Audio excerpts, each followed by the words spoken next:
Welcome to video one, where I'm going to help you choose a specific niche audience to tailor your free gift to, the kind of people that you want in your business. So we're not creating marketing that speaks to everyone, because when you do that, you're speaking to no one. We don't want to cast a really wide net. We want to cast a really narrow, defined net. We want to put the right bait on the hook for the right people. So I'm going to help you do that in this video. If you're having trouble figuring out who your niche is or what you should be offering in your business, then you need to get in touch with yourself and what you really want. And that's where Vera's 5-day free guide comes in. She's going to walk you through all the steps to actually designing the business that you were meant to have. And then you can come back and complete my more techie marketing guide. When I hired my first business coach, the first thing that we did together was niche my business down. And the question that he asked me, and I've asked every one of the fempreneurs that I've worked with since then, this question is, who do you absolutely love working with? Like, describe your favorite client that you've ever had. So at the time I was working in the financial industry, I was doing financial planning, financial consulting, I was selling investments, life insurance, that sort of thing. And I had this one client who was my absolute favorite because she just seemed like no one had ever really listened to her or given her the time to just relax and think about the questions she had about, her retirement planning and her investments and what the investments were actually in, what they were actually doing. And I was newer to the business. And so I was just very patient with all of my new clients. And I kept coming across these women who were in their 40s and early 50s and had just recently gotten divorced, and they were coming out of a marriage where their husband had handled the finances. And when they occasionally went to the meetings with the financial advisor, the financial advisor, who was often a man, talked to the husband, and the wife sort of sat over there, didn't feel comfortable asking questions, didn't feel seen or heard. So this particular client that I described to my coach was who I ended up tailoring my business to. And I had a few other clients very similar to her, but she was the one I described to him. So the first thing you're going to do is you're going to grab your pen and your notebook, and you're going to write down who is my favorite client, and you're going to describe them, and you're going to describe why they're your favorite client.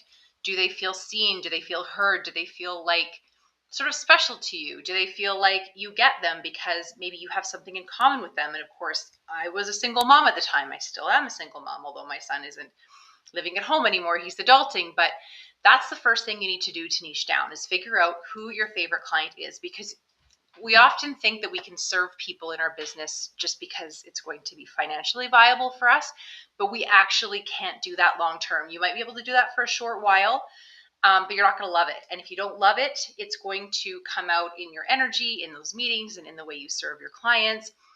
So your first thing is to describe your ideal client, that favorite person, a real human being that you've worked with, or someone that maybe has never paid you. This is really important. This person doesn't have to have actually hired you, because your business might be brand new. It might be still an idea. So even if this is just someone that you've helped, and they maybe are the inspiration behind why you started your business, but they never paid you for the help, they're still your ideal client.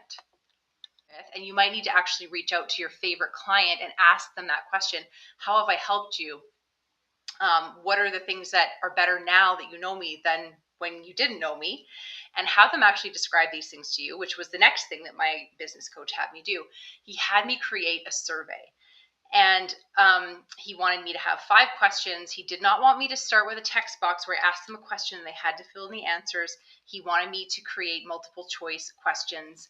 And then the last one was a text box where they could write their own things in it. If you already know that your message is super niche and you know who that niche person is that you're creating all of this stuff for, then you can move ahead to the next video and actually work with me to create your free gift, that lead magnet that's going to attract people to coming over to join your email list. Or if you've already got the lead magnet ready, you can skip ahead to video 3 where we dive into Mailchimp. Which of these best describes how you felt before you worked with me or met me?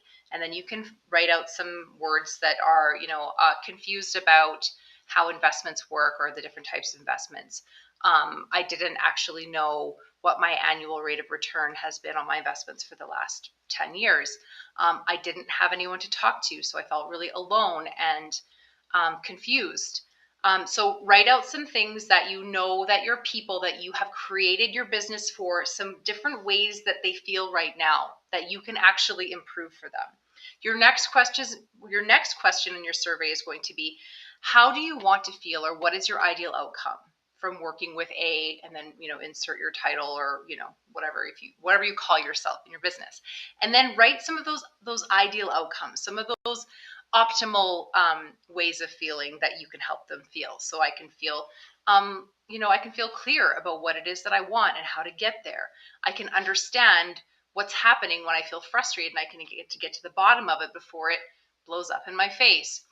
Maybe these are actually not going to be very feeling type outcomes. Maybe these are going to be very tangible, like I am going to have beautiful nails all the time, or I'm going to have the sexiest hair in the world, or I am going to have, a banging bod with muscle tone. And maybe those are the kind of things that you do for a living. Maybe you're an accountant, a bookkeeper. Maybe you clean houses. Maybe you bake or cook or own a restaurant. So what are those ideal outcomes that people want to have from hiring you, working with you, coming to your place of business? I specialize in working with coaches, by the way. So if you are someone who does hair or has a restaurant, this may not be the best email marketing setup guide for you, because I definitely tailor everything to people who sell their knowledge for a living and can turn it into books, like my most recent one, which is called It's Time to Write Your Damn Book, Woman, which is, again, a very niche audience. It's women who want to write books, right?